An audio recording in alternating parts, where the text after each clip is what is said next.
जी अस्सलाम वालेकुम, मैं हूं रऊफ़ क्लास और आपके सामने नया वीडियो लाग के साथ हाजिर हैं। पहले तो दोस्तों को कहना था जिन्होंने चैनल को सब्सक्राइब नहीं किया चैनल को सब्सक्राइब करें।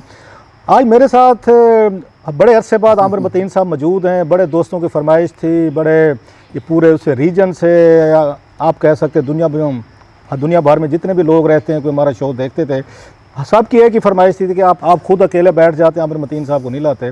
आमिर साहब को लाना दुनिया का मुश्किल तरीन काम है, आप लोग नहीं समझ सकेंगे। जो आमिर साहब के दोस्त हैं, जो इनके बडीज़ हैं, इनके लंगोटी हैं, उनको पता है कि आमिर साहब को वहाँ से उठा के लाना, इनको बिठाना और फिर गुफ्तगू कराना ये कोई इतना आसान काम नहीं। बहरहाल आज हमारे साथ फिर यहाँ पे ये मौजूद हैं और ये इनसे बड़ी रिक्वेस्ट करके कुछ लालच वगैरह दे के इनको मैं यहाँ तक ले आया हूँ।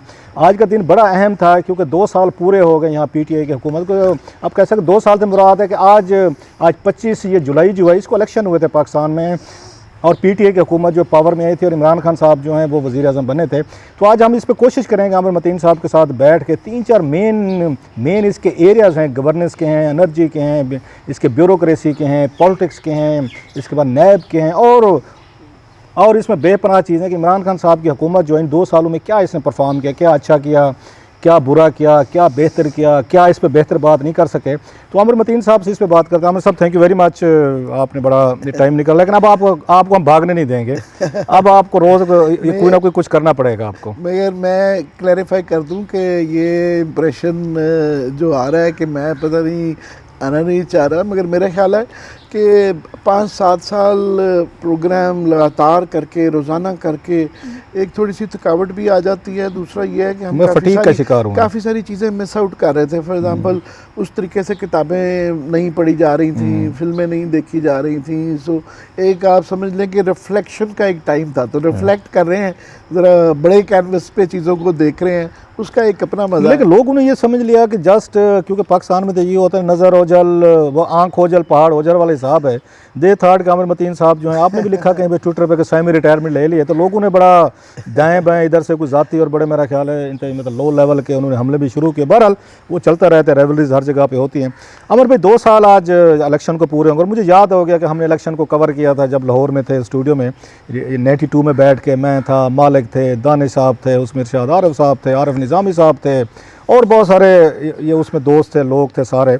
तो कैसा लगता है कि आफ्टर 2 ईयर्स एक ओवरऑल व्यू दें, फिर हम जाएंगे इसको सेक्टर वाइज देखते हैं। जी आज 2 साल हो गए हैं पीटीआई की गवर्नमेंट को, तो ओवरऑल जो एक इम्प्रेशन जो 2-3 ओवरराइडिंग इम्प्रेशन जो आप कह सकते हैं जो नज़र आते हैं, वो तो ये है कि ऑब्वियसली इनकी पता चलता है कि बिल्कुल भी तैयारी नहीं थी। वो जो पहले बड़ी बड़ी वो प्रेजेंटेशंस करते थे कि इकोनॉमी में यूँ कर देंगे, फलाने सेक्टर में यूँ कर देंगे, वो पता चला कि वो बिल्कुल ही थी नहीं है और अभी भी ट्रेनिंग ऑन द जॉब चल रही है, तजर्बे कर रहे हैं बिल्कुल। तो एक दूसरा इम्प्रेशन जो है कि इनएफिशिएंसी की, कि इनएफिशिएंट बड़े हैं, कि इनके यहाँ इनडिसीजन बहुत ज़्यादा है। कि आप देखें कि इस्लामाबाद के फॉर एग्ज़ाम्पल 4 आईजी बदल चुके हैं, 4 के करीब 3-4 जो है इंटीरियर सेक्रेटरी आ चुके हैं, पंजाब की भी इस तरह ही है 5 चीफ सेक्रेटरी, 4 आईजी, इस तरह ही 3-4 आईजी केपी में। तो एक तो वो बिल्कुल डिसीजन मेकिंग नहीं है और सबसे बड़ा जो मेरा ख्याल डे 1 से इनकी ख़राबी हुई कि किसी गवर्नमेंट के लिए सबसे इम्पॉर्टेंट होता है उसकी पॉलिटिकल और ब्यूरोक्रेटिक टीम पे। दुनिया की तारीख देख लें आप, देखें कैनेडी की गवर्नमेंट क्यों आज तक लोग याद करते हैं कि उसकी टीम बड़ी ज़बरदस्त थी, उसका भाई था और बाकी लोग थे कि टीम बड़े यंगस्टर लेके आए थे, तो नए जाविये से नई सोच के साथ वो फैसले करते थे। तो इनसे जो उम्मीद थी कि जी नया पाकिस्तान और तब्दीली जो है, वो तब्दीली के साथ वो जो टीम लेके आए वो वही वाली और पहले से भी बुरी तरीन, मैं नहीं समझता, मुझे 30-40 साल हो गए हैं सहाफत करते में, किसी गवर्नमेंट की इतनी बुरी टीम हो। For start for example principal secretary जो है वो सबसे इम्पॉर्टेंट होता है क्योंकि उसके ज़रिए आपने पूरी ब्यूरोक्रेसी या पूरी गवर्नमेंट रन करनी होती है। तो इन्होंने वही गलती की जो नवाज शरीफ साहब ने की थी कि फ़वाद हसन फ़वाद को, जो कि 21वें ग्रेड का एक बिल्कुल जूनियर आदमी था, और जब जूनियर आदमी आता है चाहे वो बहुत अच्छा भी हो तो वो बाकियों का सारा सिस्टम ख़राब हो जाता है, वो सीनियर्स के साथ इनसिक्योर होता है और फिर वो बदतमीज़ियाँ शुरू करता है। और दूसरा ये है कि प्रिंसिपल सेक्रेटरी के लिए बड़ा ज़रूरी है कि उसको इस्लामाबाद का पता हो। इस्लामाबाद से मुराद ये है कि की मिनिस्ट्री जो हैं, फाइनेंस की, फॉरेन मिनिस्ट्री, एनर्जी की, इनके 2-4 के एक्सपीरियंस हो। तो ये आजम साहब ने आज तक इस्लामाबाद में कभी कोई मेरा ख्याल ना होने के बराबर कोई नौकरी नहीं की थी। तो और छोटे सूबे में चीफ सेक्रेटरी रहे और महदूद तजर्बा था, तो वही खराबियां हुई कि ऊपर से जब आप एक जूनियर बंदे को लगा के टॉप पे कर देंगे तो आज तक उसकी खराबियां आ रही हैं और उसकी दुरुस्तगी की कोई इम्कान नहीं नज़र आ रहा। ये एहसास भी नहीं उनको कि इसको दुरुस्त किया जाए। और वो जो हमें इतना बड़ा प्लान दिया था इन्होंने कि जनाब ब्यूरोक्रेटिक फॉर्म का वो एक बनाई कमेटी, उसकी एक रिपोर्ट भी बन गई इरशाद साहब की निगरानी में, मगर उस पर इम्प्लीमेंटेशन करने का हौसला नहीं पड़ रहा क्योंकि ये ब्यूरोक्रेसी के जाल में फंस चुके हुए हैं और वो बहाने ये कर देंगे, वो कर देंगे, ये हो जाएगा, वो हो जाएगा, तो ब्यूरोक्रेसी इनसे हैंडल ही नहीं आज भी हो रही। लास्टली पॉलिटिकल टीम के अंदर जो है कि आप देखें ये हम बरतानवी सिस्टम है, हमारा पार्लियामेंट्री सिस्टम है, उसके अंदर एक शेडो गवर्नमेंट होती है और उसके बाद ग्रूम किया जाता है अपनी टीम को। वजारत देने से पहले वो MPA बनते हैं, MNA बनते हैं, फिर उसके बाद पहले साल में टेन्योर में पार्लियामेंट्री सेक्रेटरी बनाते हैं, फिर जो है आप उनको स्टेट मिनिस्टर बनाते हैं, फिर फेडरल मिनिस्टर जो है वो एक इंतहा होता है, मेराज होती है आपकी सियासत की। यहाँ आधे से ज़्यादा जो फेडरल मिनिस्टर हैं वो फर्स्ट टाइम मर रहे हैं और सारी खराबियाँ उनकी हैं। वो वाडा साहब हैं, वो काउबॉय का उनका एटीट्यूड है, वो फवाद चौधरी साहब भी इस तरह की लगभग गैर संजीदा बात कर देते हैं, वो जैदी साहब हैं।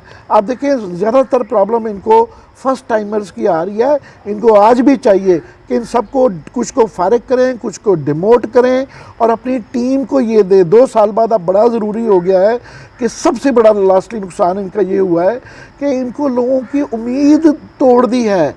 कोई गवर्नमेंट को उम्मीद रखनी चाहिए कि चीज़ ठीक हो जाएगी और इस इम्प्रेशन को ठीक करने के लिए बड़ा ज़रूरी है कि एक हथौड़ा लाएं इमरान खान साहब और एक झटके से अब भी उम्मीद दी जा सकती है कि जनाब मैं ये नया अब 2 साल के बाद एक नई संत में कर रहा हूँ, अब थोड़ा सा तजर्बा कर लिया, ये नई टीम होगी, ये ब्यूरोक्रेसी की नई टीम होगी, ये सूबे में ठीक करेंगे और ये यहाँ पे ठीक करेंगे। आमिर भाई आपने एक कम्प्रीहेंसिव एक रिव्यू तो दे दिया है, मुझे उस ब्यूरोक्रेसी से मैं थोड़ा सा उस पर कमेंट करूँगा। आपने जो बताया कि प्रिंसिपल सेक्रेटरी जो होते हैं वो सारे ओवरऑल देखते हैं, इसमें कोई शक नहीं है, और वही प्राइम मिनिस्टर कामयाब रहते हैं जिनका एक अच्छा प्रिंसिपल सेक्रेटरी होता है। एक और चीज़ जो सामने आ रही है इसी में कि ये पंजाब की ब्यूरोक्रेसी अपने आप को एक पावरफुल ब्यूरोक्रेसी समझती है, बल्कि ज़्यादा अगर कहें वो ये बाकी सूबों वाले कहते हैं ज़्यादा रूड भी है, एरोगेंट भी है या एजुकेटेड भी है, क्योंकि पंजाब में ज़्यादा बेहतर वहाँ ISN से आ रहे हैं, कोई आप GC से आ रहे हैं, कोई बाहर से पढ़ के आते हैं पंजाब यूनिवर्सिटी का, या वहाँ पर जो प्राइवेट उनके कॉलेज स्कूल जो हैं वो ज़्यादा बेहतर हैं, बाकी सूबों में नहीं है।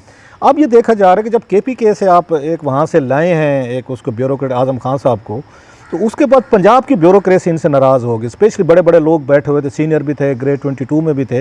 अब जो उन्हें शिकायत आना शुरू हो गई कि पंजाब का ब्यूरोक्रेट है, चाहे वो फेडरल में बैठा हुआ है या वहाँ पे बैठा हुआ है उसमें सूबे में, वो उनके साथ तामुन नहीं कर रहा खान साहब के साथ। और दूसरा पख्तून और ये यहाँ पे पंजाबी ब्यूरोक्रेसी, नो ऑफेंसेस, मैं कोई एथनिक रेशियल सेंस में नहीं कह रहा, एक हिस्टोरिकल बैकग्राउंड भी है, उसमें हम नहीं जाते कि कहाँ से इन दोनों कौमों को या खितों का एक अगेन एक दूसरे के साथ मसाइल भी रहे हैं, जंगें भी लड़ी हैं माजी में इन्होंने।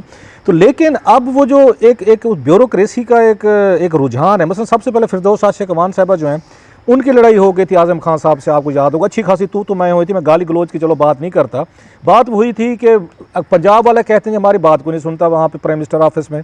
अच्छा, इसके बाद चलो हम मान लेते हैं कि फिरदौस आशिक अमान साहबा को कोई ज़ाती मसले होंगे, कोई गुस्सा होगा, तो हाँ उसके बाद फवाद ये होगा चौधरी साहब जो उन्होंने खुल के बात की, बल्कि मेरे साथ ही प्रोग्राम में बात की, उन्होंने तो सीधा कहा जनाब कि हम वहाँ पे जाते हैं और वो सारे के सारे लोग जो हैं वो KPK से हैं, टॉप से लेके बॉटम तक प्राइम मिनिस्टर ऑफिस में, और वो कहते हैं वो हमारी बात नहीं समझते, हम उनकी बात नहीं समझते। पॉलिटिकल बंदा वहाँ पे कोई बैठा नहीं है प्राइम मिनिस्टर ऑफिस में जिसके साथ बात कर सके, कोई पॉलिटिकल बात करे, कोई अलाइज बात करें, फवाद करे या दीगर लोग करें।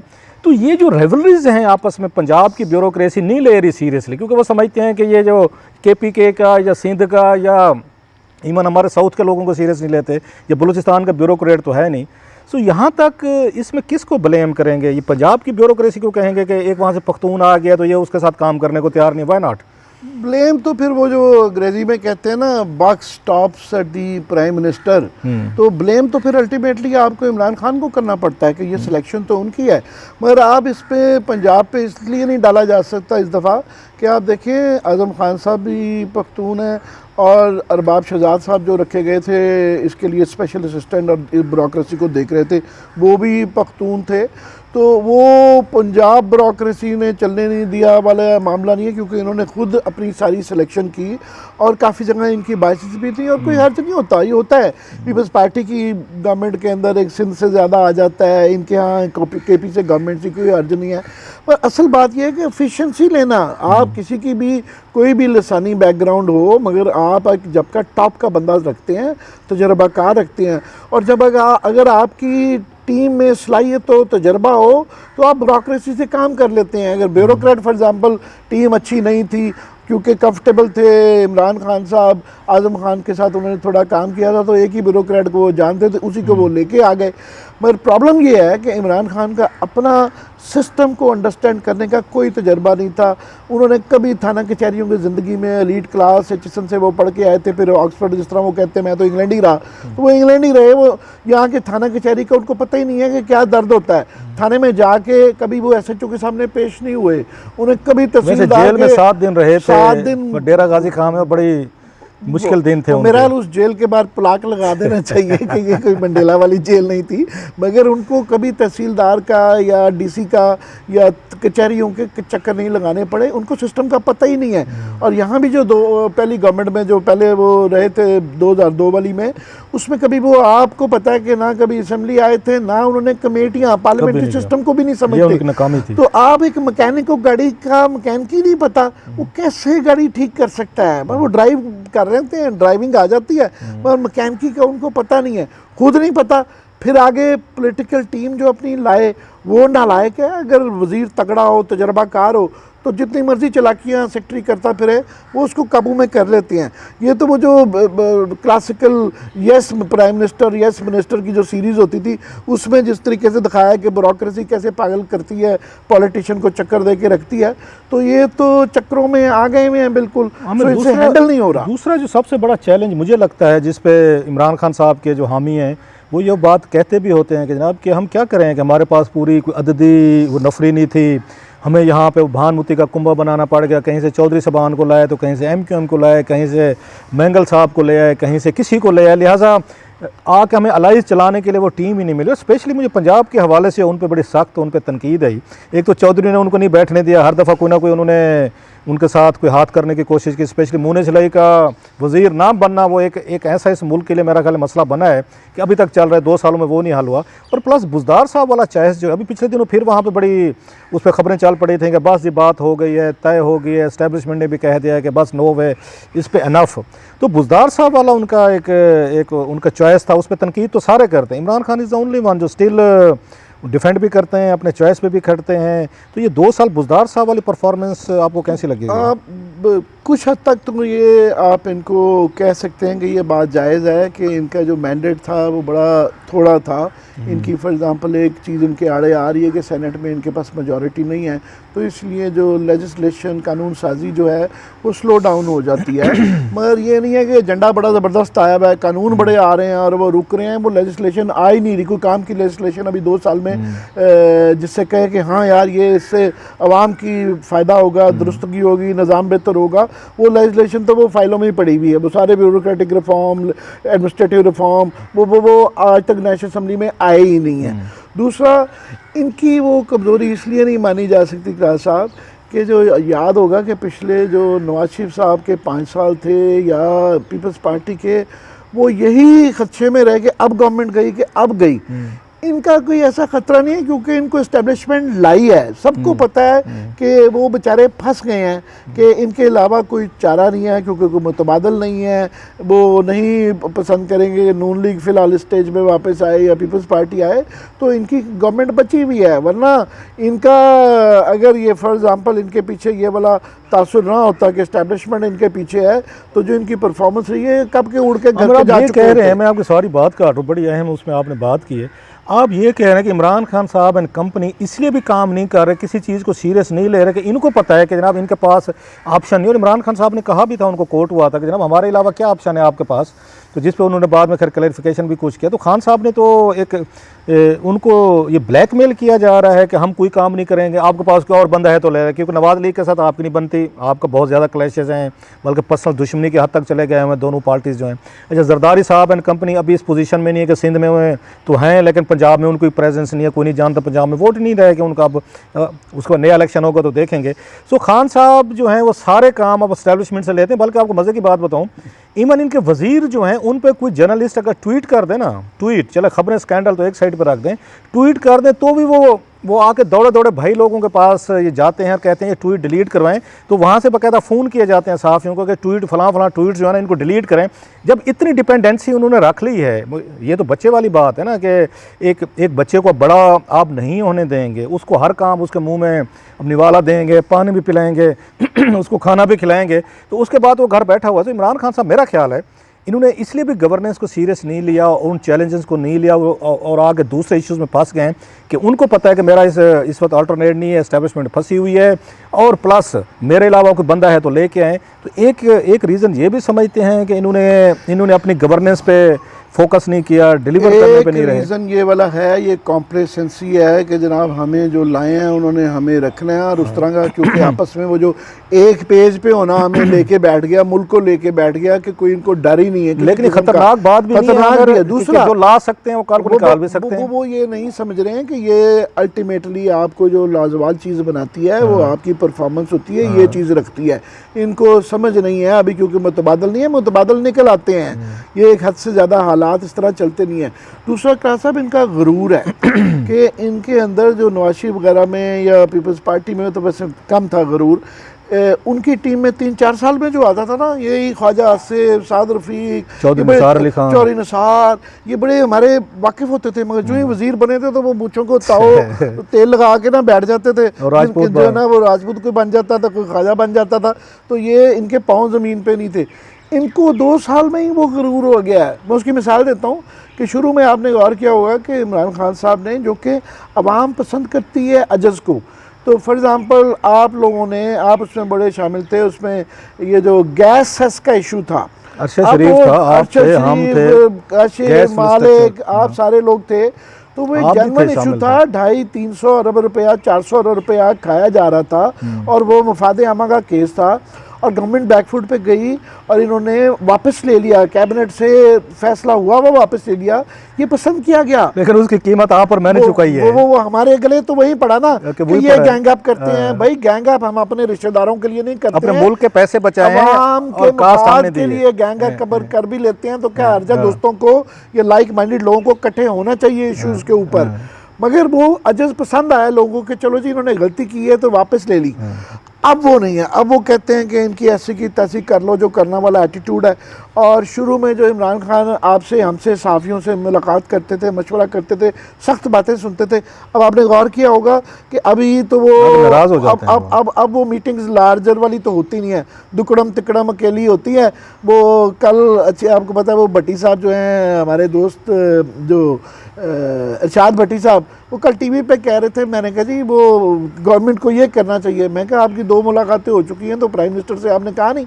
कह रहे नहीं वहाँ जाके मैं सिर्फ खुशामद करता हूँ। उन्होंने टीवी पे कहा वहाँ तारीफ करता हूँ, खुशामद करता हूँ, वो ऐसे ही खान साहब का मुंह ठीक रहता है।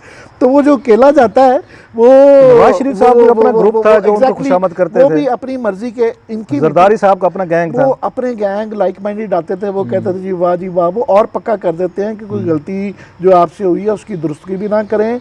और जो ये लोग आपके खिलाफ एक एटीट्यूड आ जाता है ना कि जो आप गलत कर रहे हैं वो गलत नहीं कर रहे, वो एक्चुअली आपके ये दुश्मन है और ये जो आपके खिलाफ बोलते हैं, ये लिखते हैं, ये या तो आपके मुखालफों के लिफाफे ले लिए, या ये लिफाफे लेते हैं, या ये वैसे ही आपके खिलाफ बुग़्ज़ रखते हैं। तो ये एक एटीट्यूड होता है कि बजाय इससे कि इंसान समझे कि खल्क़ खुदा ये चाहती है, या कौम की वो जो कहते हैं ना नब्ज़ पे हाथ, नब्ज़ पे ये आता है कि आप समझें कि हमारे से ये गलतियां हो रही हैं, पहले इकरार करें, एहसास करें, फिर आप दुरुस्तगी करेंगे। आमिर, ये बातें हो रही थी ना, आपने कहा अल्टरनेट नहीं है, दरमियान में पिछला हमने 1 महीना देखा कैबिनेट में बड़ी इस पे धुआंधार किस्म की इस पे बहस हुई। फवाद चौधरी साहब हैं, उन्होंने आपको पता लताड़ के रख दिया ओपनली सुहेल वड़ाई साहब के इंटरव्यू में, शाहमुद कुरैशी साहब और जहांगीर तरीन, साथ में असद उमर साहब। उसके बाद कैबिनेट में भी हमने देखा कि लोग समझ रहे थे कैबिनेट में शायद इमरान खान साहब जो है ना बड़ा इनको इस फवाद चौधरी को वो करेंगे, स्नब करेंगे, लेकिन हमने देखा खान साहब ने इतना कहा कि यार फवाद ये बातें जो है ना तुमने टीवी पे नहीं कहनी थी,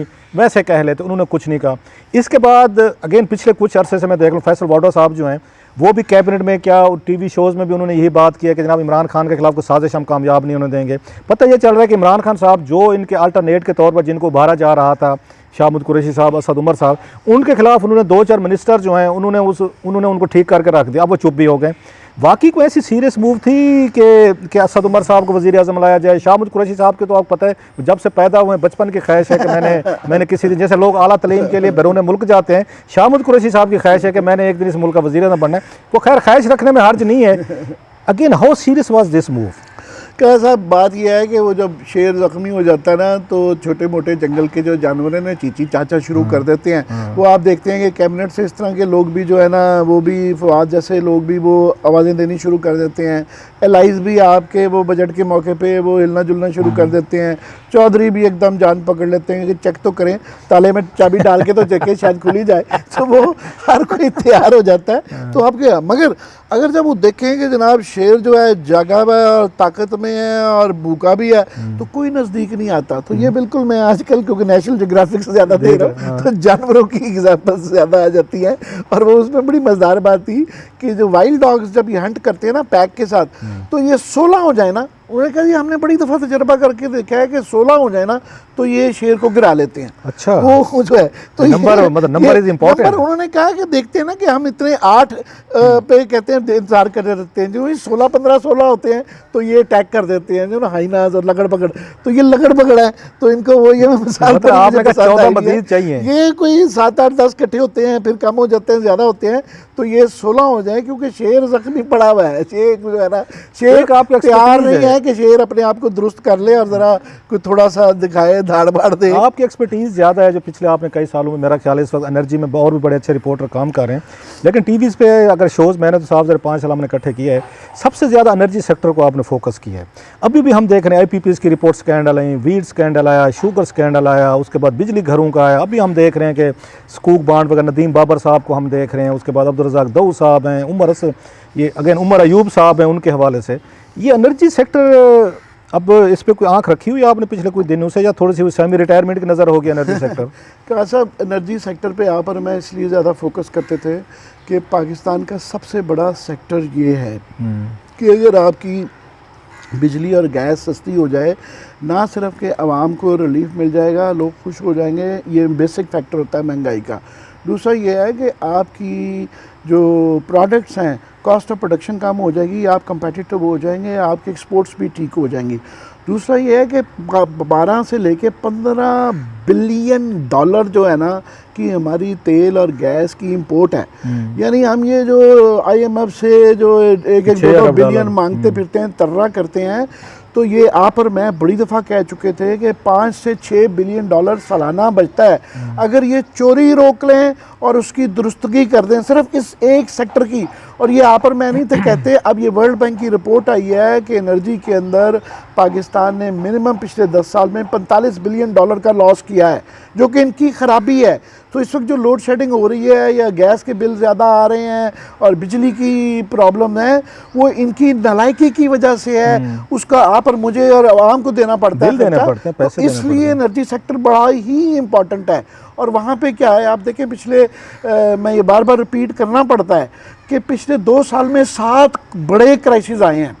2 दफ़ा ये, इस दफ़ा पेट्रोल की किल्लत नहीं हुई, पिछले साल भी हुई, पिछले साल भी शोर मचाया, कमेटी बनी, फलाना गया, कुछ नहीं हुआ, दोबारा हो गई। क्योंकि सबको पता है इमरान खान कई दफ़ा ना बेबस लगते हैं कुछ लोगों के सामने कि उनको लगता है कि ये वाकई ये लोग शायद बाहर से लाए गए हैं और इनको छेड़ना नहीं है, या उनके वो पंजाबी का लफ्ज़ है, सख्त लफ्ज़ है कि जी फलाने के शायद काने हैं कि वो लगता है कि आप देखिए 7 क्राइसिस आ जैसे चुके हैं। काने ने होना बड़ा मुहज़्ज़ब लफ्ज़ है। बहरहाल मुझे ये तो बड़ा कई दफ़ा मुहज़्ज़ब है। मैं खुद सोचता हूँ कि 7 क्राइसिस आ चुके हैं कि 3 दफ़ा बिजली की, तीसरा साल है लोड शेडिंग हो रही है, और लोड शेडिंग का जवाब नहीं बनता कि अब आपकी 30,000 मेगावाट आपकी कैपेसिटी है, 18,000 इस्तेमाल है, 12,000 आपके पास एक्स्ट्रा है, फिर आपके पास बिजली ना होना तो नालायकी है।